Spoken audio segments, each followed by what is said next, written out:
গন্তব্যস্থলে পৌঁছতে গেলে রাস্তা কখনো হাতে গুনে মাপতে নেই, শুধু উপভোগ করতে হয় রাস্তার দুধারের অপূর্ব দৃশ্যগুলো। তবে নিজের লক্ষ্য যেন স্থির থাকে।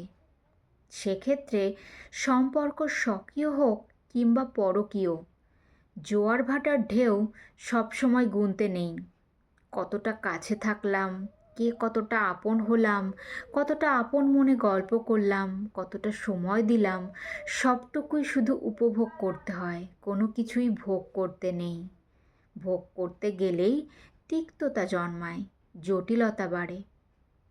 কমিটমেন্ট থেকে পুরোটাই কমপ্লেক্সে পরিণত হয়, কিন্তু আমরা সেটা করি না। উপভোগ করার জন্য স্থিরতা দরকার, গভীরতা দরকার, অনেকটা ধৈর্য দরকার। কতটা ধৈর্য সহকারে আমরা একটা জিনিস উপভোগ করি। আমরা সবাই সব কিছু ভোগ করতে চাই। এটা আমার, এটা হয়ে গেল, বাস এটার ওপর দায়িত্ব আমার শেষ। এটা যে পেলাম, কি করে পেলাম, এটার জন্য তো আমাকে কম ধৈর্য ধরতে হয়নি, অনেক কষ্ট করতে হয়েছে। পরে সেটা আমরা ভুলে যাই। একটা গাছ নিয়ে এলাম, ঘরের এক কোণে রেখে দিলাম, পেয়ে গেলাম তো গাছটাকে, তুমি অনেক দিন ধরে চেয়েছিলাম, পেয়ে গেছি, বাস এতটুকুই। এটুকু তো নয়, এটাকে তো বলে ভোগ করা। কিন্তু উপভোগ কখন করব?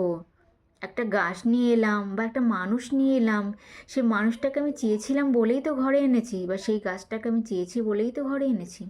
তাকে যত্ন করব, তাকে ফুল ফোটাবো, তাকে ফল দান করব, সবই তো আমার দ্বারাই সম্ভব হবে। গাছটাকে এনে যদি আমি গাছটার প্রতি অনীহা করি, গাছটা কি বেঁচে থাকবে? ঠিক মানুষটাও তেমনি।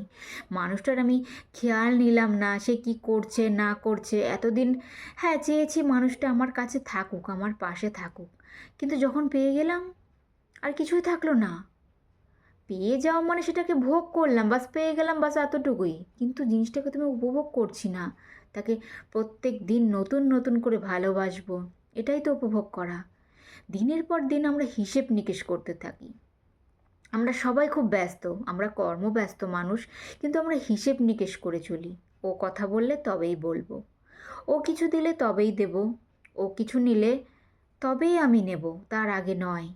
এই করতে করতে একটা সময় গিয়ে সব সম্পর্কগুলো বোঝাপড়া আর থাকে না। আমি যে বুঝে তাকে পড়বো, তার মন পড়বো, আমাকে আগে নিজে বুঝতে হবে, তবে তার মন পড়তে পারবো আমি। এই বোঝাপড়া জিনিসটা না থেকে সম্পূর্ণ জিনিসটা একটা বোঝায় পরিণত হয়। যাকে আমি একদিন খুব বুঝতে পারতাম, সেই মানুষটাই অ্যাট এ টাইম গিয়ে আমার খুব বোঝা মনে হবে। তখন মনে হবে এই মানুষটাই আমাকে প্রেশারাইজ করছে। ধন্যবাদ।